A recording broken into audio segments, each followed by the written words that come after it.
Saudações! Nesta videoaula, vamos conversar sobre a definição e a constatação da existência disso que Avicena denomina alma. Esses dois assuntos encontram-se na primeira seção do primeiro capítulo, sempre com um vocabulário muito específico da ciência e da filosofia da época, em uma linguagem muitas vezes quase cifrada. O nosso papel aqui tem sido trazer um pouco de luz a essas informações para que o leitor continue a leitura dessa obra tão significativa para a história do pensamento universal. Então vamos lá para a primeira seção do primeiro capítulo, onde se encontram justamente esses dois assuntos: a definição da alma e a constatação da existência da alma. Olha, o Avicena usa nessa seção uma estratégia dupla. Aqui no começo, que nós estamos conversando sobre essa primeira passagem, o Avicena usa uma estratégia de observação. Ele observa os corpos, ou seja, uma constatação da existência da alma por meio do que ocorre no exterior dos indivíduos. A segunda estratégia aparece no final e nós vamos falar na outro encontro, que é uma estratégia do que ocorre no interior dos indivíduos e não no seu exterior. Então aqui nós vamos usar essa sequência que o Avicena coloca, não é? Dizendo que, obviamente, a primeira coisa que é necessário falar é definir e a constatar a existência daquilo que se chama alma. A definição parte justamente da observação de que os corpos não têm o mesmo princípio de movimento. Ou seja, quando se observam as coisas, ou os corpos que estão ao nosso redor, é possível observar corpos que têm sensibilidade, sentem e têm movimento, que se movem voluntariamente. Eu até deixei aqui essa nota que a passagem do Avicena usa o termo bil-irada, que pode ser compreendido não no sentido da voluntariedade como vontade, mas de impulso, autonomia. Então, é possível observar corpos que têm sensibilidade e se movem de modo autônomo, ou seja, não precisam ser movidos, não é? Eles se movem por si. E ainda mais, esses corpos podem trazer características de nutrição, crescimento e geração. Eles são capazes de gerar corpos semelhantes. Então, essa é uma primeira informação. Pergunta é: que tipo de corpos são esses? Eu já vou adiantar aqui que são 3 espécies de existentes ou de seres que possuem essas características de se moverem de modo autônomo, voluntário. São as espécies vegetais, as espécies animais e a espécie humana. Então, esses 3 tipos de existentes, eles têm essa característica de movimento autônomo. Ué, mas não são todos os corpos que têm? Não. Por exemplo, os corpos... desculpe. Aqui, os corpos... Eu vou colocar ao menos 2 tipos de existentes que possuem corpos, mas que não têm esse movimento. São os minerais e os elementos da natureza: água, terra, fogo, ar. os elementos do mundo sublunar que fazem parte da física e da química da época, não é? Esses corpos, eles não possuem esse tipo de movimento autônomo. Portanto, esses que possuem esse movimento autônomo são dessa tripla categoria. Vamos ver o que o Avicena diz.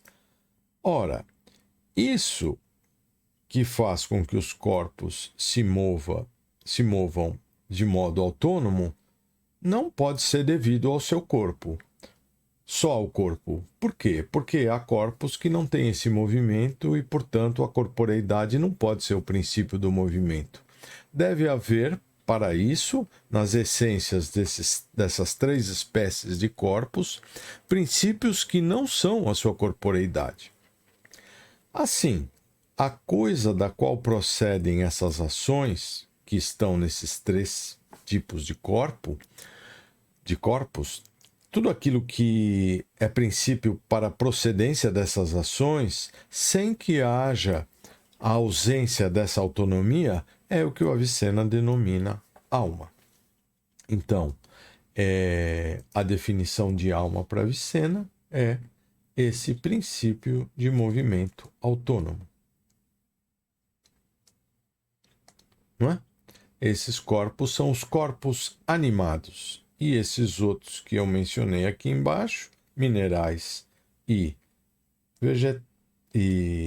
elementos, são inanimados. Então, os corpos animados e os corpos inanimados.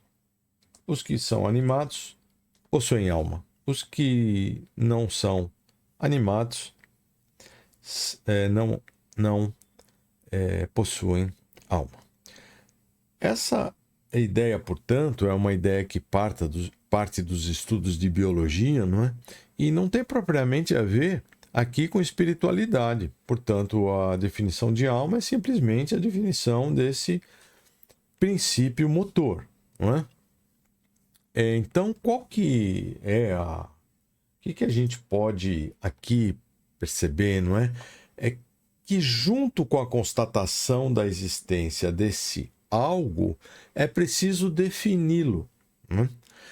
O que é esse algo que faz com que sejamos capazes de observar os corpos que se movem voluntariamente ou de modo autônomo e aqueles que não se movem? O que é esse algo? O que é esse princípio que faz com que eles se movam? Não são todos os corpos que possuem esse movimento, não é? Então, a perspectiva de que essas espécies possuem essa característica faz com que os elementos vegetais, animais e humanos entrem na categoria dos corpos animados. E mais à frente, o Avicena irá perceber que as características dessas ações são diferentes e vai construir pequenos blocos de capacidades próprias aos animais, próprias aos vegetais e próprias aos humanos, ou funções vegetativas, animais e propriamente a função humana. Essas definições das faculdades nós veremos mais à frente. Por enquanto, aqui o Avicena não se pergunta exatamente o que é a alma, mas ele diz, isso aqui é um nome para essa coisa, não em referência à sua substância, ou seja, eu ainda não quero saber exatamente o que ela é, mas eu consigo inferir ao menos que existe esse tipo de princípio, não é? Mais tarde, diz ele, estudaremos sua substância e a categoria desse princípio. Não é agora que ele vai fazer isso, né? Aqui ele diz, é como ocorre, por exemplo, diz ele, quando você conhece algo que se move, infere que há um motor nesse algo. E nem por isso se sabe quanto à essência desse motor, o que ele seria. Então, a alma aqui para o Avicena está colocada nessa mesma situação. É possível inferir a existência do princípio de movimento e não é preciso necessariamente nesse ponto se discutir o que ele é, mas como ele funciona ou como ele parece funcionar. Essa segunda esse segundo bloco de assuntos, como funciona ou como parece funcionar a alma, eu separei aqui algumas passagens. O Avicena, durante essa sessão inteira, ele discute a alma como uma faculdade, ou melhor, como uma força. Essa é a primeira discussão. Em certo sentido, a alma é uma força, uma potência, que é princípio do movimento, né? Ou faculdade. A segunda é que a alma é forma. Essa é a segunda discussão que entra aqui nessa sessão. E esse vocabulário realmente é muito específico para a época e por isso eu vou dar algumas informações. Ou a questão da perfeição, né? São as 3 funções que ele define a alma. A alma, embora não se discuta aqui se ela é uma substância ou não ainda, mas ela opera, é possível perceber e inferir que há uma força. Isso nós já vimos aqui nessa primeira definição, né? Que os corpos têm esse princípio de movimento, então ela é uma força porque ela é princípio de movimento autônomo dos corpos. Autônomo dos corpos. Agora, a segunda, que é forma, ela aparece em relação a outro conceito que é a matéria. O Avicena trabalha com o conceito de matéria e imaterial. No caso da matéria, todos aqueles corpos que nós vimos, eu vou voltar aqui, olha, todos esses corpos, né, minerais e elementos, eles têm matéria, mas essa matéria deles não é animada. Então, eles aparecem, qual que é a forma que eles têm, não é? Então, aqui, a forma é forma água, forma terra, forma fogo, forma ar, forma todas as formas dos minerais, não é? São formas que formatam a matéria de um certo modo. Então, aqui nesse caso dos vegetais, animais e humanos, a alma é a forma, ou seja, ela é a responsável por formatar a matéria em uma matéria, diríamos, orgânica. Então, aqui, a matéria é orgânica nos 3 casos.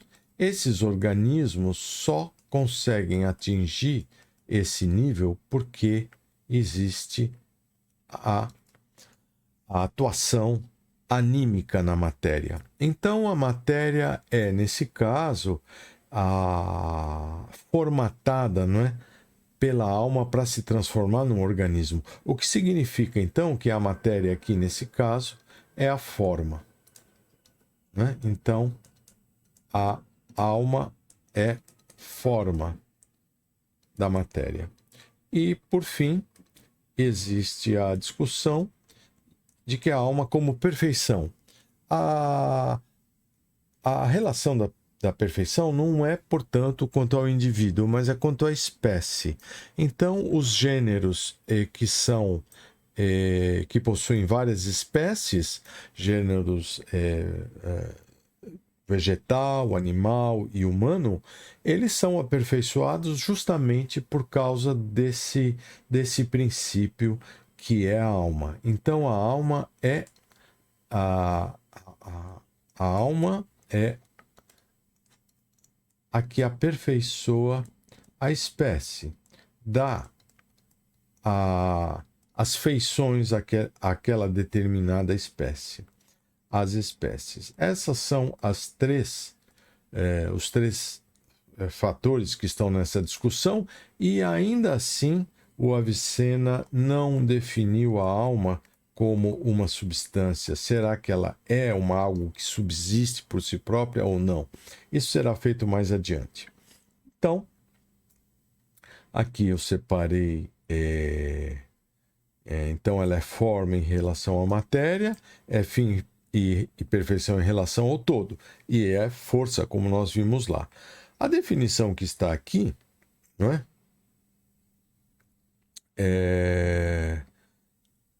No final dessa discussão, é uma definição que encontra-se em Aristóteles. A alma, por nós definida, é a perfeição primeira de um corpo natural que possui órgãos para realizar as ações da vida. Essa informação, ou essa definição, não é? É muito próxima da que Aristóteles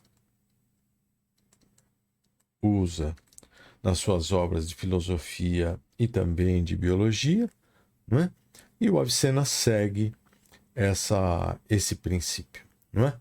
Então aqui nós chegamos com essas três características da alma, né? A alma como forma para os existentes individuais, a alma como perfeição para os existentes da espécie e a alma como princípio de força que explica as ações desses existentes. Então, temos lá, mais uma vez aqui, vegetais, animais e humano. Esses três níveis como funções anímicas de alma com diferentes ações. Essas ações diferentes, não é, entre esses blocos fará com que o Avicena mais à frente irá inferir também princípios ou funções diferentes para esses blocos de ação. Então, haverá faculdades diferentes para ações diferentes. Isso será um assunto que nós vamos falar mais à frente, não é? Por enquanto, nós podemos chegar a essa definição e constatação da existência da alma pelo Avicena por meio da observação dos corpos, não é? A outra via que nós temos para a constatação da existência da alma é feita pelos humanos, como disse, porque é essa mesma capacidade humana de construir as ideias, tirar conclusões, que será responsável por constatar a existência do humano, cada um constatando a existência da sua própria alma dentro da perspectiva do Avicena e que aparece no final dessa sessão. Essa perspectiva que nós vamos ver no próximo encontro ficou muito conhecida como a alegoria do humano suspenso no espaço ou alegoria do humano voador. Essa perspectiva também ficou conhecida como o cogito aviceniano, em comparação ou em referência ao cogito cartesiano, que foi concebido pelo René Descartes nas suas obras, Discurso do Método, por exemplo. Mas isso nós vamos ver, então, no próximo encontro. Eu espero que com essas informações que eu dei a respeito da constatação e definição da alma para o Avicena e essas três funções, não é? Força, forma, perfeição, isso motive o leitor a continuar a leitura dessa obra quase cifrada do Avicena. Então, muito obrigado por sua atenção e até o próximo encontro.